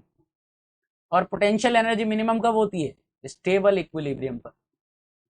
भाई इक्विलिब्रियम तो है ही ना, टॉर्क क्या था आपका, भाई टॉर्क था पी ई साइन थीटा, तो जब थीटा यहाँ पर 0 है तो ये टॉर्क क्या हो गया, टॉर्क 0 हो गया, तो टॉर्क 0 और नेट फोर्स तो यूनिफॉर्म इलेक्ट्रिक फील्ड में 0 होता ही है, तो टॉर्क 0 फोर्स 0, तो क्या हो गया, इक्विलिब्रियम तो हो गया, और कैसा हो गया, स्टेबल हो गया। स्टेबल इक्विलिब्रियम कैसे आइडेंटिफाई करते हैं, स्टेबल इक्विलिब्रियम ऐसे आइडेंटिफाई करते हैं, ये इलेक्ट्रिक फील्ड है, यहाँ ये पी है, इसको मैंने थोड़ा सा डिस्प्लेस किया, ठीक है, अब इसको मैंने थोड़ा सा डिस्प्लेस किया, तो आप यहाँ देखेंगे कि यहाँ पर फोर्सेस किस तरह से लगेंगे, इधर लगेगा एफ ई, और ये नेगेटिव वाले पर इधर लगेगा एफ ई, तो यहाँ पर देखेंगे तो नेट टॉर्क आपको इस डायरेक्शन में मिलेगा कि नहीं मिलेगा, यानी कि मैंने इसको ऐसे डिस्प्लेस किया और छोड़ दूंगा, तो ये जो नेट टॉर्क है due to that electric field, ये इसको वापस से इसी पोजीशन में ले आएगा। इसी तरह से अगर इसको इधर की तरफ भी मैं डिस्प्लेस करूंगा तो इसको नेट टॉर्क वापस से एंटी क्लॉकवाइज डायरेक्शन में घुमा करके उसी पोजीशन में ले आएगा। तो स्टेबल इक्विलिब्रियम वो इक्विलिब्रियम होता है जहां से अगर हम डिस्प्लेस करते हैं इक्विलिब्रियम से थोड़ा सा भी, तो वापस से रीस्टोरिंग फोर्स या रीस्टोरिंग टॉर्क इस तरह से वर्क करते हैं कि उस ऑब्जेक्ट को सेम उसी पोजीशन पर ले आते हैं जो कि स्टेबल इक्विलिब्रियम की पोजीशन थी। तो यहाँ पर इसीलिए स्टेबल इक्विलिब्रियम होता है। ठीक है, तो इक्विलिब्रियम का एक सेपरेट वीडियो में बनाऊंगा, उसमें और डिटेल में डिस्कस करेंगे स्टेबल, अनस्टेबल और न्यूट्रल इक्विलिब्रियम। बाकी अगर डाइपोल आप पढ़ रहे हो तो ऑब्वियसली आई होप कि आप लोग जो है इक्विलिब्रियम्स ऑलरेडी पढ़ चुके होंगे। तो अगर थीटा इज इक्वल टू पाई है, थीटा इज इक्वल टू पाई है तो यू इज इक्वल टू क्या हो गया, माइनस पीई कॉस पाई, और कॉस पाई -1 होता है यानी कि पीई। तो यानी कि यहाँ पर पोटेंशियल एनर्जी क्या हो गई आपकी, मैक्सिमम होगी। पोटेंशियल एनर्जी मैक्सिमम हो गई, टॉर्क 0 है और एफ नेट तो 0 है ही सही। तो इक्विलिब्रियम तो ये भी है, लेकिन ये कौन सा है, अनस्टेबल इक्विलिब्रियम। देखिए स्टेबल और अनस्टेबल इक्विलिब्रियम को एक और तरीके से रिलेट कर सकते हैं, जब पोटेंशियल एनर्जी मिनिमम होती है ना तो स्टेबल इक्विलिब्रियम होता है, और जब पोटेंशियल एनर्जी मैक्सिमम होती है ना तो अनस्टेबल इक्विलिब्रियम होता है। ये चीज ध्यान रखें आप, ठीक है। और ये अनस्टेबल क्यों है, फिर से वही चीज है, जैसे इलेक्ट्रिक फील्ड का डायरेक्शन ये है और आपका डाइपोल का डायरेक्शन ये है, ऐसा 180 डिग्री हो गया। अब मान लीजिए इसको मैंने थोड़ा सा डिस्प्लेस करा, ऐसा रख दिया, ऐसा रख दिया, ठीक है। अब इस पर देखें, ये पॉजिटिव वाला एंड था तो इस पर फोर्स ऐसा लगेगा, ये नेगेटिव वाला एंड था तो इस पर फोर्स ऐसा लगेगा, ठीक है। अब देखिए ये होना चाहिए था, इसका इक्विलिब्रियम था ये वाली पोजीशन में, लेकिन इस पर नेट टॉर्क कैसा आ रहा है, ऐसा, यानी कि ये जो टॉर्क है ये इसको घुमा करके ऐसा ले आएगा, यानी कि 180 पर था लेकिन कहां ले आएगा, बिल्कुल अपोजिट में, यानी कि 0 डिग्री पर ले आएगा, वापस 180 पर नहीं लाया। यहां तो 0 पर था, आप डिस्प्लेस करें वापस 0 पर ले आ रहा था तो स्टेबल, और यहां पर क्या था 180 पर था लेकिन डिस्प्लेस किया और कहां ले जा रहा है, घुमा करके 0 पर, तो अनस्टेबल इक्विलिब्रियम। तो अनस्टेबल इक्विलिब्रियम वो इक्विलिब्रियम होता है जहां पर बॉडी को इक्विलिब्रियम से डिस्प्लेस करने पर जो नेट टॉर्क है या नेट फोर्स है दैट टेक्स दैट पार्टिकल और that object away from that equilibrium position, उस इक्विलिब्रियम पोजीशन से अवे ले जाता है। तो ये 180 डिग्री की जगह इसको अवे ले गया, 0 पर ले गया, एकदम अपोजिट ही ले गया, ठीक है। अब π/2 है, अगर π/2 है तो पोटेंशियल एनर्जी कितना हो जाता है, cos π/2, 0 हो गया पोटेंशियल एनर्जी यहाँ पर, ठीक है। यहाँ पर आपका टॉर्क क्या हो जाता है, टॉर्क मैक्सिमम हो जाता है, टॉर्क P क्रॉस ई, P sin थीटा sin π/2 1, ये तो यहाँ पर इक्विलिब्रियम तो होगा नहीं क्योंकि टॉर्क नॉन जीरो है, नेट फोर्स तो 0 ही रहेगा, ठीक है। इक्विलिब्रियम के लिए टॉर्क और फोर्स दोनों 0 होना जरूरी है, ठीक है। तो ये बस सिंपल इंफॉर्मेशन थी, इलेक्ट्रिक फील्ड आपका ऐसे और आपका डाइपोल कुछ इस तरीके का है, दैट्स इट। अच्छा वापस आ गए हम, डाइपोल इन इलेक्ट्रिक फील्ड यूनिफॉर्म में है, ठीक है। क्या करना है इसका, पोटेंशियल एनर्जी हमने देख लिया, टॉर्क हमने देख लिया, फोर्स के बारे में बात कर ली। अब मैं बात कर रहा हूं एसएचएम की। देखिए यहां पर एसएचएम कहां से आ गया भाई, मैं आपको एक यहां पर एसएचएम का एग्जाम्पल लेकर के इसमें बता रहा हूं, क्योंकि देखिए एसएचएम के क्वेश्चन कहीं भी बनते हैं भाई। एसएचएम असल में होता कब है, अगर आपने एसएचएम पढ़ा है, मैं अज्यूम करके चल रहा हूं क्योंकि 11th का टॉपिक है एसएचएम और ये 12th का टॉपिक है, तो आई अज्यूम कि आपने पढ़ा होगा। नहीं पढ़ा है तो ऑब्वियसली डेफिनेटली आपको मेरे चैनल पे उसका भी वीडियो जल्दी ही मिल जाएगा, तो उसमें भी मैं आपको डिटेल में एसएचएम पढ़ा दूंगा। लेकिन फिलहाल मैं आपको कुछ रिफ्रेश करवा देता हूं, अगर आप भूल भी गए हैं तो एसएचएम कब होता है, जैसे अभी मैंने थोड़ी देर पहले मेंशन किया इक्विलिब्रियम का, तो एसएचएम में असल में क्या होता है कि कोई भी पार्टिकल है वो इक्विलिब्रियम पोजीशन में है, मीन पोजीशन पर है, उससे वो पॉजिटिव एक्सट्रीम पर जाता है, वापस मीन पर आता है, नेगेटिव एक्सट्रीम पर जाता है, वापस मीन पर आता है, ये उसका एक साइकिल कंप्लीट हो जाता है, ठीक है। और इस तरह से वो एसएचएम कर रहा होता है अबाउट द मीन पोजीशन, ठीक है। अगर एंगुलर रोटेशन होता है तो रोटेशनल एसएचएम भी कर सकता है, कोई दिक्कत वाली बात नहीं है। तो वहां पर भी ऐसे ही होता है कि किसी एक सर्टेन एंगल पर उसका जो है इक्विलिब्रियम है, उससे पॉजिटिव एक्सट्रीम एंगल पर जाएगा, फिर इक्विलिब्रियम नेगेटिव एक्सट्रीम एंगल पर जाएगा, फिर इक्विलिब्रियम, इस तरीके से, ठीक हो गई बात। अब यहां पर आगे बात करते हैं एसएचएम कब होता है। एसएचएम तब होता है जब स्टेबल इक्विलिब्रियम हो। इक्विलिब्रियम जो होता है ना, जो मीन पोजीशन में चाहिए वो स्टेबल होना चाहिए। अगर स्टेबल इक्विलिब्रियम होगा तो उसके अबाउट में क्या होगा, हमारा एसएचएम होता है। तो यहां पर भी देखें कि अगर हमारा इलेक्ट्रिक फील्ड का डायरेक्शन ये है और मैंने डाइपोल ऐसा रखा हुआ है तो दोनों के बीच में एंगल क्या है, 0 एंगल है, तो स्टेबल इक्विलिब्रियम है, ठीक है। अब एसएचएम में टाइम पीरियड कैलकुलेट करने का तरीका, टाइम पीरियड फ्रीक्वेंसी जो भी कैलकुलेट करने का तरीका क्या होता था, है ना, आपने बहुत क्वेश्चन किए होंगे एसएचएम के आई सपोज। तो कैसे करते थे, हम इक्विलिब्रियम पोजीशन से डिस्प्लेस करते थे, नेट फोर्स या नेट टॉर्क निकालते थे और उसको कंपेयर करते थे किससे, के एक्स से या के थीटा से, ठीक है। और के आ गया हमारे पास, यानी कि जो कांस्टेंट है वो आ गया, और T is equal to 2 pi under root M by K या T is equal to 2 pi under root I by K, इस तरीके से कैलकुलेट किया जाता था, ठीक है।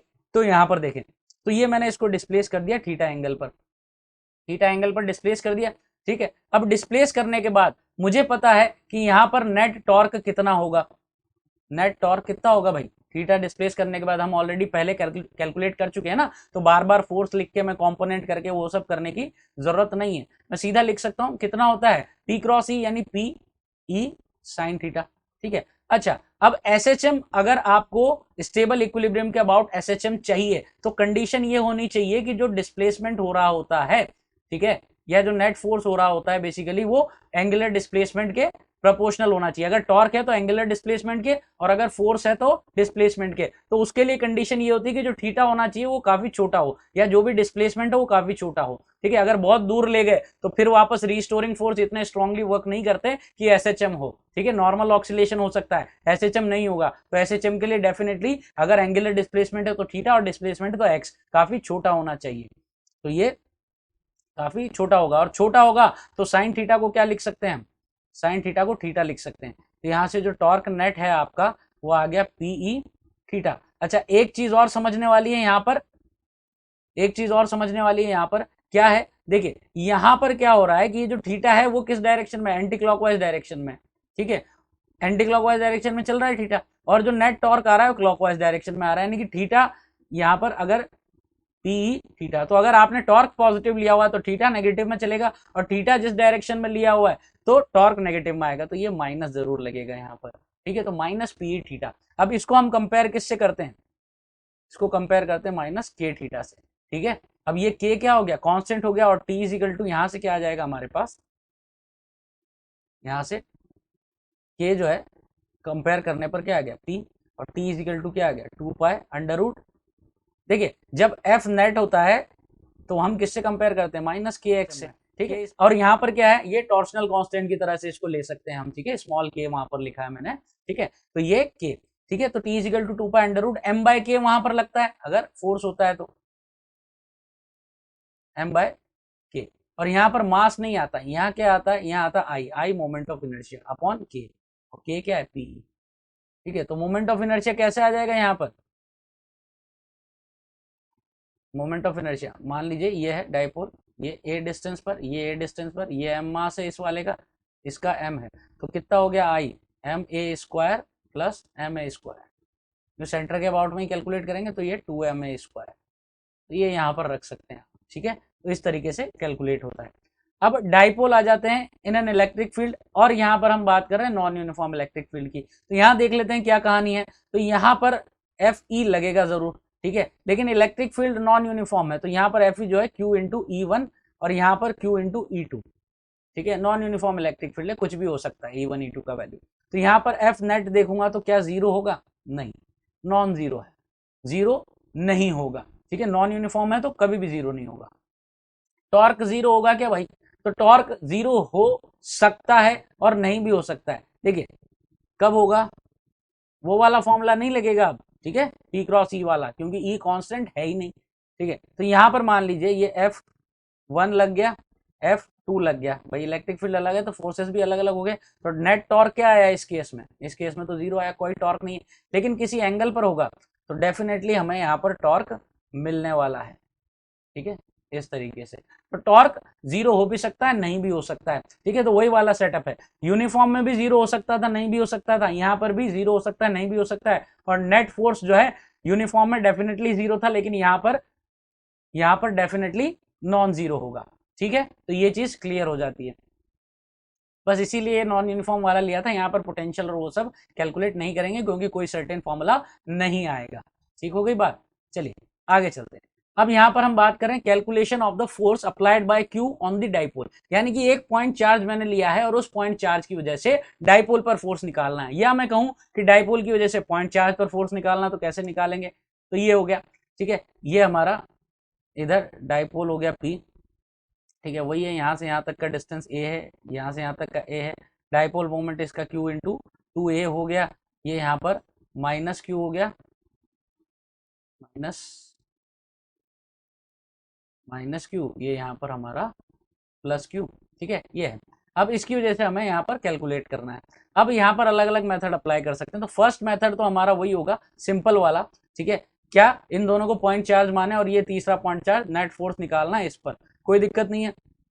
यहाँ से यहाँ तक का डिस्टेंस कितना हो गया, R माइनस ए, और इस पॉइंट चार्ज से पॉजिटिव Q का डिस्टेंस क्या हो गया, R प्लस ए।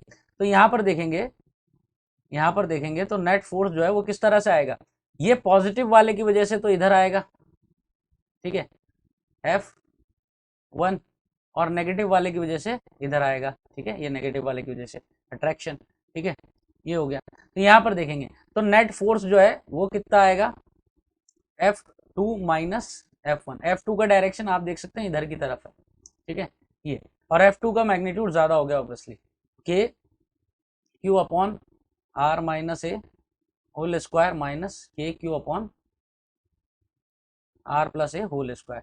तो यहाँ से के क्यू जो है वो कॉमन आ गया हमारा, तो ये अगेन यहाँ से एलसीएम लिया तो ये R square minus A square, वही A minus B, A plus B वाले लॉजिक से, और ये होल स्क्वायर, और यहाँ पर जो है क्या हो जाएगा, R plus A whole square minus R minus A whole square. तो बिल्कुल उसी तरह सा कैलकुलेशन है। तो इसको फर्दर सॉल्व करेंगे यहाँ से। तो नेट फोर्स हम निकाल रहे थे, नेट फोर्स इस पर, ये देखिए यहाँ पर ये F1 इधर था, F2 इधर था, और हम F नेट निकाल रहे थे। तो F नेट का डायरेक्शन क्या आएगा, F2 जो था यहाँ पर, F2 ये नेगेटिव चार्ज की वजह से, तो F2 जो था वो ज्यादा आएगा उसका वैल्यू, ठीक है ना, नेगेटिव चार्ज है क्योंकि यहाँ पर, ठीक है, अट्रैक्शन फोर्स रहेगा, तो F2 का वैल्यू ज्यादा आया था इन कंपैरिजन टू F1, ठीक है, तो ये ऐसा आएगा, इधर आएगा अट्रैक्शन, ठीक है। तो यहाँ पर F नेट मेरा इधर आ रहा था, F2 माइनस F1 करके, ठीक है। अच्छा, तो ये F नेट का वैल्यू मैंने निकालना था, तो यहाँ से K Q Q, ये देखिए K Q Q ये आ गया, और यहाँ से इसको सॉल्व करूंगा मैं, ठीक है। तो यहाँ पर से मेरे पास क्या बच जाएगा, 4RA, क्योंकि R square plus A square, तो दोनों में से दोनों का जब होल स्क्वायर ओपन करूंगा मैं तो कैंसिल आउट हो जाएगा, ठीक है। और यहाँ पर क्या हो गया मेरे पास, R square minus A square का whole square, A plus B A minus B वाले फॉर्मूला से, A plus B into A minus B is equal to A square minus B square से। अब यहाँ पर देखिए डाइपोल मोमेंट जो था वो Q इंटू 2A था, तो यहाँ से ये रहा Q, ये 4 में से 2 ले लूंगा और ये A ले लूंगा, तो यहाँ से 2 बच जाएगा, तो 2K, और यहाँ से ये Q 2A, ये कितना हो गया P इंटू कैपिटल Q, और ये R तो रहा से, अब यहाँ से क्या ले लिया, आर स्क्वायर बाहर ले लिया तो R पावर 4 हो गया, और ये हो गया 1 minus A square upon R square whole square. अब यहाँ से again same concept, that this A square upon R square is much much smaller than 1, तो इसके कंपैरिजन में 1 के कंपैरिजन में नेग्लेक्ट हो जाएगा, और आर से ये आर कैंसिल हो जाएगा, तो एफ नेट का वैल्यू कितना आ जाएगा यहाँ से 2K P Q upon R cube, ये आ जाएगा। अच्छा, एफ नेट इस डायरेक्शन में। अब यहाँ पर देखिए कि ये चार्ज और ये डाइपोल हमारा, ठीक है, दोनों क्या है, एक आइसोलेटेड सिस्टम की तरह से काम कर रहे हैं, और इलेक्ट्रोस्टैटिक फोर्स इनके बीच में लग रहा है, इलेक्ट्रोस्टैटिक इंटरेक्शन फोर्स। अब इलेक्ट्रोस्टैटिक फोर्स रियल फोर्स है तो एक्शन रिएक्शन पेयर बनेगा, तो अगर इस डाइपोल की वजह से इस चार्ज पर इस डायरेक्शन में फोर्स आया है, तो इस चार्ज की वजह से इस डाइपोल पर इसके अपोजिट डायरेक्शन में फोर्स आएगा, और सेम मैग्नीट्यूड का आएगा, ठीक है, मैग्नीट्यूड यही रहेगा और डायरेक्शन अपोजिट हो जाएगा, ठीक है। तो दोनों के बीच में क्या हुआ, यहाँ अट्रैक्शन फोर्स होंगे, तो इसकी वजह से इस पर निकाल लें, इसकी वजह से इस पर निकाल लें, एक ही बात है, ठीक है। अच्छा, इसको सॉल्व करने का एक और दूसरा मेथड भी यहाँ पर हम लगा रहे हैं, ठीक है। अच्छा, ये क्या है, दूसरा मेथड किस तरह से काम करेगा, पहले में तो हमने पॉइंट चार्जेस मान लिए थे, अब दूसरे में क्या है तरीका, देखिए ये डाइपोल है अपना, और इस डाइपोल की वजह से यहाँ पर ये नेगेटिव चार्ज है चूंकि, और ये पॉजिटिव चार्ज है यहाँ पर, तो यहाँ से मैं देख सकता हूँ कि ये जो पॉइंट चार्ज जहाँ रखा है वो इस एक्सिस के लाइन पर ही रखा है, डाइपोल के एक्सिस पर ही रखा है, और डाइपोल के एक्सिस पर इलेक्ट्रिक फील्ड कैलकुलेट करना हमें आता है, और डायरेक्शन इधर की तरफ होगी, क्योंकि नेगेटिव चार्ज जो है इधर नहीं, इधर की तरफ होगी, ठीक है, क्योंकि नेगेटिव चार्ज जो है इसके नजदीक है, ऑब्वियसली इसी डायरेक्शन में एक्सिस का इलेक्ट्रिक फील्ड आने वाला है, ठीक है। तो यहां पर आएगा इलेक्ट्रिक फील्ड, और इलेक्ट्रिक फील्ड एक्सिस पर कितना होता है, 2K upon R cube. Electric field है, चार्ज है, तो मैं नेट फोर्स निकाल सकता हूं यहां से, ठीक है, एफ नेट जिसको बोल देता हूं मैं। तो ये जो एफ नेट है ये कितना आएगा, charge into electric field at axis, कितना हो गया 2K अपॉन आर क्यूब, आ गया कि नहीं आ गया, 2K upon R cube, 2K तो ये एक्सिस का इलेक्ट्रिक फील्ड हो गया into charge, 2KQ upon R cube, ठीक है। तो ये 2KP capital Q upon R cube, ये क्या हो गया, इस डाइपोल की वजह से इस पॉइंट चार्ज पर, और ये भी इस पर लगाएगा कितना, इक्वल अपोजिट, तो ये एफ नेट इस पर, सेम मैग्नीट्यूड डायरेक्शन अपोजिट। तो देखिए पिछले वाले से हम मैच कर सकते हैं 2kpq अपॉन आर क्यूब, और इस वाले केस में भी यही 2kpq अपॉन आर क्यूब, तो सेम रहा। ठीक है, ये हो गया। अच्छा, यहाँ पर इसके अलावा एक और तीसरा मेथड भी जो है हम अप्लाई कर सकते हैं। अब तीसरा मेथड कौन सा हो गया, ठीक है, उसको भी देख लेते हैं। देखिए तीसरा मेथड जो है वो किस तरह से काम करेगा। यहाँ पर आप देखें कि इस पॉइंट चार्ज का इस डाइपोल से डिस्टेंस कितना है, आर है, ठीक है, और इस पॉइंट चार्ज की वजह से भी तो यहाँ पर इलेक्ट्रिक फील्ड होगा, कितना होगा, के क्यू अपॉन आर स्क्वायर, ये होगा कि नहीं होगा, ये इलेक्ट्रिक फील्ड होगा। अब पोटेंशियल एनर्जी डाइपोल की किस तरह से लिखी जाती है, माइनस पी डॉट ई, यहाँ दोनों के बीच में एंगल क्या है, जीरो, तो कितना हो गया माइनस पी इंटू ई, कितना है, के क्यू अपॉन आर स्क्वायर। और हम एक रिलेशन ऑलरेडी जानते हैं, फोर्स जो होता है वो कैसे दिया जाता है, minus D you upon D R से। तो ये माइनस माइनस प्लस हो गया यहाँ पर। अब ये पी के क्यू ये कांस्टेंट है, अब मुझे क्या करना है, डिफरेंशिएशन किसका, 1 अपॉन आर स्क्वायर का विद रेस्पेक्ट टू आर, ये मैं कर लूं। और 1 अपॉन आर स्क्वायर यानी क्या हो गया, आर पावर -2, ठीक है, और आर पावर -2 का डिफरेंशिएशन अगर हम करेंगे, ठीक है, किसके रेस्पेक्ट में, आर के रेस्पेक्ट में, तो क्या आएगा, -2 पी के क्यू अपॉन आर क्यू, ये आ गया आपका एफ नेट। ठीक है, और ये नेगेटिव जो है ये क्या रिप्रेजेंट कर रहा है यहाँ पर, कि ये जो एफ नेट आया है, जो ये नेट फोर्स आया है आपका, ये किस डायरेक्शन में आया है, ये डाइपोल के अपोजिट डायरेक्शन में आया, इस डायरेक्शन, ठीक है, और आना भी चाहिए था, इसी डायरेक्शन में आया था पहले भी, और यही मैग्नीट्यूड आया था। अच्छा, डाइपोल पर इसने इतना लगाया, तो इसने डाइपोल में इस चार्ज पर कितना लगा, इतना ही लगाया होगा अपोजिट डायरेक्शन में। तो देखिए तीनों मेथड हो गए, पहला तो पॉइंट चार्जेस मान लिया, दूसरे में हमने क्या कर लिया, इलेक्ट्रिक फील्ड किसका निकाल लिया, डाइपोल का निकाल लिया, जहां पर चार्ज रखा है वहां पर, ठीक है, और उससे मल्टीप्लाई कर दिया चार्ज से, तो आ गया। और तीसरे केस में हमने क्या किया, तीसरा मेथड हमारा क्या हो गया, जो चार्ज है पॉइंट चार्ज, उसकी वजह से इलेक्ट्रिक फील्ड कैलकुलेट कर लिया, इलेक्ट्रिक फील्ड से हमने यहाँ पर पोटेंशियल एनर्जी कैलकुलेट कर ली, और पोटेंशियल एनर्जी का रिलेशन हमने फोर्स के साथ में अप्लाई किया, तो हमने यहां से फोर्स कैलकुलेट कर लिया। तो ये हमारा तीसरा मेथड हो गया। ठीक है, तो ये मैंने एक एग्जांपल लेकर के आपको तीनों मेथड एक्सप्लेन करें, इन्हीं को आप अलग अलग जगह अप्लाई कर सकते हैं। ठीक है, जैसे यहां पर मैंने एग्जाम्पल लिया एक और, अब यहां पर मैंने दो डाइपोल लिए, ये P1 हो गया आपका और ये P2 हो गया। ठीक है, इनकी डायरेक्शन आपको नजर आ रही होगी, ये ऐसा है और ये भी इसी डायरेक्शन में, और इन दोनों के बीच का डिस्टेंस, दोनों के सेंटर से डिस्टेंस आ रहा है। अब इन दोनों के बीच का आपको क्या निकालना है, यहाँ पर इलेक्ट्रोस्टैटिक फोर्स निकालना है या फोर्स ऑफ इंटरेक्शन निकालना है। अब इनके बीच का फोर्स ऑफ इंटरेक्शन निकालने का क्या तरीका होगा, अब वो जो पिछले तीनों मेथड हैं वो तीनों में से आप कोई सा भी अप्लाई कर सकते हैं। तो पहला मेथड तो ये है कि भाई इसका plus Q minus Q plus Q minus Q, और चारों चार्जेस के बीच के फोर्स एक एक करके निकालूं और फिर नेट फोर्स निकालूं मैं, तो बड़ा मुश्किल हो जाएगा भाई, पहले इस चार्ज की वजह से इस पर, फिर इसकी वजह से इस पर, फिर इसकी वजह से इस पर, और इसकी वजह से इन दोनों पर, फिर नेट उसका निकालूंगा रिजल्टेंट, फिर इस पर जो आएगा उसका इक्वल अपोजिट इस पर होगा, तो बड़ा लेंदी हो जाएगा।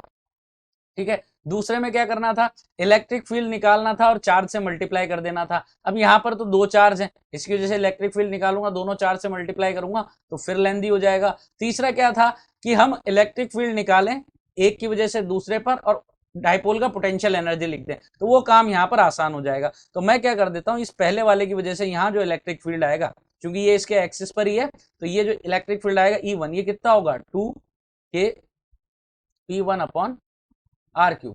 ठीक है, इसका डायरेक्शन यही होगा, किस डायरेक्शन में होगा, ये इसी डायरेक्शन में होगा, डाइपोल की डायरेक्शन में। ठीक है, 2kp1 अपॉन आर क्यू, तो ये इलेक्ट्रिक फील्ड आ गया। अब मैं क्या कर लूं, ये सेकंड वाले का पोटेंशियल एनर्जी लिखूं, तो कैसे आएगा potential energy, minus P2 dot E, और दोनों एक ही डायरेक्शन में है, तो ये कितना आ जाएगा, -2kp1 P2 upon R cube, ये आ गया यहाँ से। ठीक है, यू आ गया। अब मुझे चाहिए फोर्स, तो क्या आएगा, minus du by D R, तो ये माइनस माइनस प्लस हो गया, 2k P1 P2 ये कांस्टेंट हो गया। अब आपको क्या कर देना है, डिफरेंशिएशन करना है 1 अपॉन आर क्यूब का आर के रेस्पेक्ट में, तो 1 अपॉन आर क्यूब यानी आर पावर -3 का डिफरेंशिएशन, तो ये कितना हो जाएगा, -3 आगे आ जाएगा, 3 2 कितना हो गया, 6k P1 P2 upon are power 4, ये फोर्स आ गया आपका, ये फोर्स आ गया। ठीक है, ये नेगेटिव साइन क्या रिप्रेजेंट कर रहा है, कि नेगेटिव साइन आपको यहाँ पर ये रिप्रेजेंट कर रहा है कि ये जो फोर्स का डायरेक्शन आया वो इस इलेक्ट्रिक फील्ड के अपोजिट डायरेक्शन में आएगा। ठीक है, तो इसने इस पर इस डायरेक्शन में फोर्स लगाया, तो ये वाला जो है P2 P1 पर इस डायरेक्शन में फोर्स लगाएगा, इक्वल और अपोजिट। ठीक है, तो दोनों के बीच अट्रैक्शन हो गया। ठीक है, ये नेगेटिव, ये पॉजिटिव, ये नेगेटिव, ये पॉजिटिव, तो ये पॉजिटिव नेगेटिव, तो आप देख सकते हैं कि ये ज्यादा नजदीक है, तो अट्रैक्शन फोर्स ज्यादा यहाँ पर प्रबल है, ज्यादा इफेक्टिव है, तो नेट अट्रैक्शन फोर्स ही लगेगा। मैग्नीट्यूड ये आ गया, इसको डायरेक्ट रिजल्ट करके भी आप याद रख सकते हैं। ठीक है, 6 kp1p2 अपॉन r पावर 4। ठीक हो गई बात, ये r पावर 4 में आया है। ठीक है, अच्छा, इसके यहां से एक आपको ऑब्जर्वेशन देखना चाहिए। क्या ऑब्जर्वेशन देखना चाहिए? देखिए, इसके पहले वाला जो था, यहां पर देखिए, जब 2 पॉइंट चार्ज होते हैं, 2 पॉइंट चार्ज होते हैं Q1 Q2 r डिस्टेंस पर, तो जो इलेक्ट्रोस्टैटिक फोर्स लगता है इनके बीच में, ठीक है, वो आर स्क्वायर के इनवर्सली प्रोपोर्शनल आता है। एक पॉइंट चार्ज है और एक डाइपोल है, तो ये आर क्यूब के इनवर्सली प्रोपोर्शनल आया। और यहां पर देखें आप कि दोनों डाइपोल हैं, तो ये आर पावर 4 के इनवर्सली प्रोपोर्शनल आया।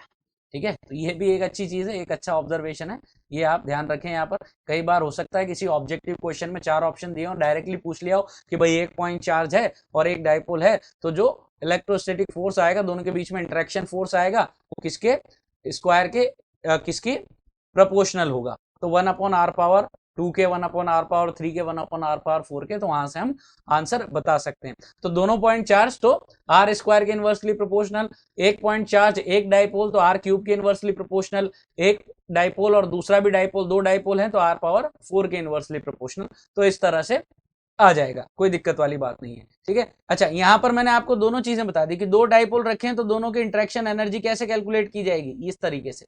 ये एनर्जी सिर्फ इस अकेले की नहीं है, इंटरेक्शन एनर्जी दोनों की, क्योंकि अगर मान लीजिए ये हटा देते P1, तो यहाँ पर इलेक्ट्रिक फील्ड आता क्या? नहीं आता, तो इसकी कोई एनर्जी होती नहीं होती, तो ये है, इसीलिए इसकी एनर्जी, इसके थ्रू इसकी एनर्जी कैलकुलेट कर लेंगे तब भी यही वैल्यू आने वाला है। ठीक है, तो कैसे भी आप कर सकते हैं। तो ये इंटरेक्शन एनर्जी और इनके बीच का इंटरेक्शन फोर्स हो गया। ठीक हो गई बात, ओके। ये यहाँ पर मैंने एक और एग्जांपल ले लिया। अब इसमें जो है हमारा किस तरीके से, ये P1 वेक्टर ये नीचे की तरफ है हमारा डाइपोल, ठीक है, P1, और ये दूसरा P2, ये अपवर्ड डायरेक्शन P2, और दोनों के बीच r डिस्टेंस है। अब क्या करें, दोनों के बीच इंटरेक्शन फोर्स मुझे कैलकुलेट करना है, तो मैं क्या कर लेता हूं, इसकी वजह से इस पर फील्ड निकाल लेता हूं पहले। ठीक है, P1 की वजह से P2 पर, और ये जो है P2 ये कहां पर रखा है, इसके इक्वेटर पर है, इधर की तरफ आएगा। ठीक है, इक्वेटर में अपोजिट डायरेक्शन में होता है इलेक्ट्रिक फील्ड ये। ठीक है, तो इसका वैल्यू कितना आएगा, P1 अपॉन आर क्यूब। ठीक है, अगर एक्सिस पर होता है तो 2kp अपॉन आर क्यूब, और यहाँ इक्वेटर पर है तो kp1 अपॉन आर क्यूब। अब यहाँ क्या निकाल लूं, इसकी पोटेंशियल एनर्जी, इसकी पोटेंशियल एनर्जी कितनी आएगी, इसकी पोटेंशियल एनर्जी यहां से ये आ जाएगा माइनस P2 डॉट E1। ठीक है, तो दोनों जो है सेम ही डायरेक्शन में है, तो कॉस 0 आने वाला है, तो यहाँ पर माइनस P2 के P1 अपॉन आर क्यूब, तो ये U आ जाता है यहां से। ठीक है, अब मुझे चाहिए फोर्स, तो माइनस du बाय dr, तो ये माइनस माइनस यहां से हो गया है प्लस। ठीक है, और यहां से K P1 P2 ये कांस्टेंट है, डिफरेंशिएशन करूंगा 1 अपॉन आर क्यूब का, किसके रेस्पेक्ट में, r के रेस्पेक्ट में, तो यहां से कितना आ जाएगा मेरे पास, माइनस, और ये -3 यहां पर आगे आएगा, तो ये -3 के P1 P2 upon are power 4। ठीक है, तो जब दोनों जो है एक्सिस के अलोंग थे, ठीक है, ऐसे थे, एक ही लाइन के अलोंग थे, तब कितना आया था, 6k P1 P2 upon are power 4। अब यहाँ पर दोनों क्या है, यहाँ पर दोनों जो है पैरेलल टू ईच अदर हैं। ठीक है, तो पैरेलल टू ईच अदर है, तो यहाँ पर कितना आया, यहाँ पर 3k P1 P2 upon R cube, यानी उसका आधा हो गया है ये। ठीक है, अच्छा, और एक चीज और देखें, नेगेटिव आ रहा है यहाँ पर, ठीक, नेगेटिव आ रहा है, इसका क्या सेंस है यहाँ पर, इसका क्या सेंस बनता है यहाँ पर, कि जब अपोजिट डायरेक्शन में है ये, देखिए ये नीचे की तरफ है ना, वर्टिकली डाउनवर्ड डायरेक्शन में, इसका मतलब यहाँ माइनस क्यू है, यहाँ प्लस क्यू है, और यहाँ पर देखें तो यहाँ पर इसका प्लस क्यू होगा और यहाँ इसके लिए माइनस क्यू होगा। ठीक है, ये इस तरीके से। ठीक है, तो ये माइनस प्लस अट्रैक्शन ये आप देख सकते हैं यहाँ पर। ठीक है, तो इन दोनों के बीच क्या होगा, नेगेटिव आ रहा है, इसका मतलब क्या होगा, अट्रैक्शन यहाँ पर होने वाला है इनके बीच में। ठीक है, इनके बीच क्या होगा, यहाँ पर अट्रैक्शन होगा। ठीक हो गया, यहाँ इनके बीच अट्रैक्शन होने वाली है।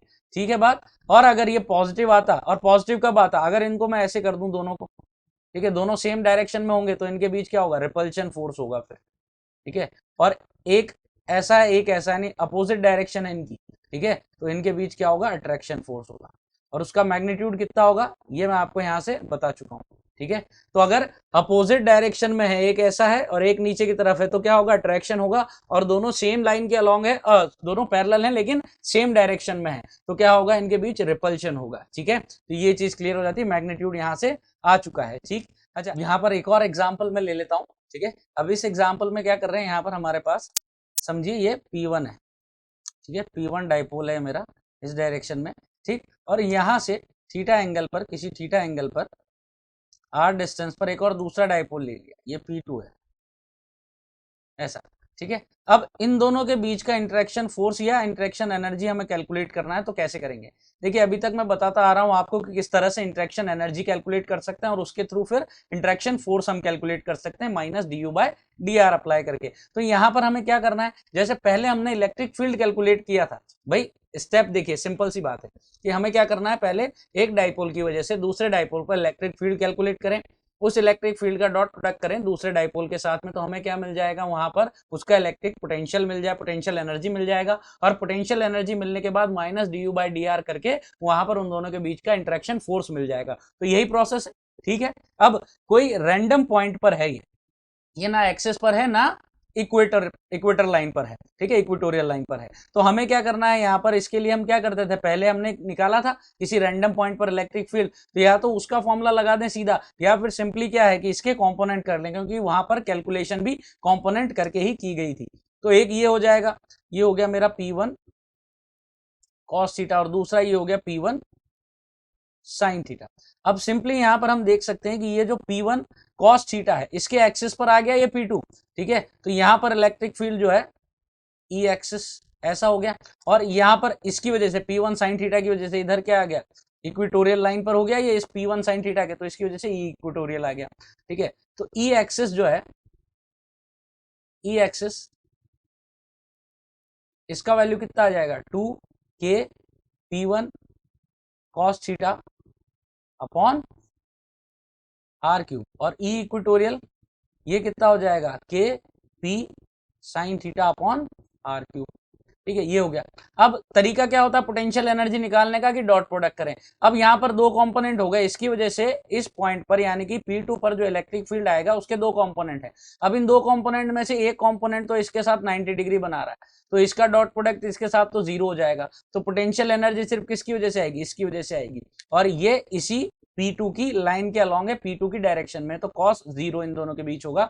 तो सीधा मैं क्या कर दूं, यहाँ पर P2 इंटू ई एक्सिस, ठीक है। तो यहां पर P2 और ई एक्सिस का वैल्यू कितना है, यहां से ई एक्सिस का वैल्यू है k 2kp1 cos theta upon R cube, तो u is equal to 2kp1 P2 cos theta upon R cube.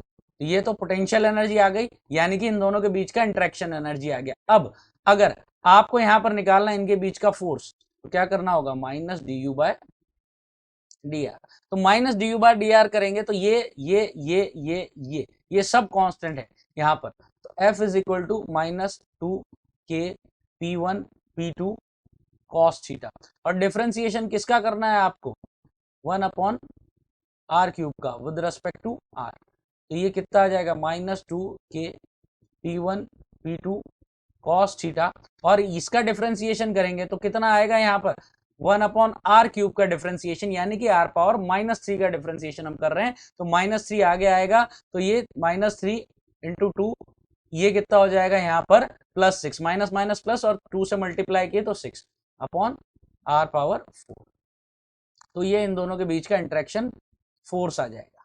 तो ये फोर्स भी आ गया यहाँ पर, इंटरेक्शन फोर्स, ठीक हो गई बात। तो यहाँ पर दोनों चीजें निकाल ली, तो मैंने आपको बता दिया कि कोई पॉइंट चार्ज हो और डाइपोल हो, उनका इंटरेक्शन का जो है एनर्जी और इंटरेक्शन का फोर्स किस तरह से कैलकुलेट होगा, दो डाइपोल हैं, एक ही लाइन के अलॉन्ग रखे हैं, ठीक है, दोनों का एक्सिस कॉमन है, तो किस तरह से आएगा, उनके बीच का इंटरेक्शन एनर्जी, इंटरेक्शन फोर्स, दोनों अगर पैरेलल रखे हैं, चाहे डायरेक्शन सेम है या अपोजिट है, ठीक है, उसके हिसाब से फोर्स का डायरेक्शन चेंज हो जाएगा, मैग्नीट्यूड वही रहेगा, तो वो भी मैंने आपको बताया, उनके बीच का इंटरेक्शन एनर्जी, इंटरेक्शन फोर्स, और किसी रैंडम तरीके से रखे हुए हैं अगर दो डाइपोल, तो वहां कैसे कैलकुलेट किया जाएगा वो भी मैंने आपको बताया।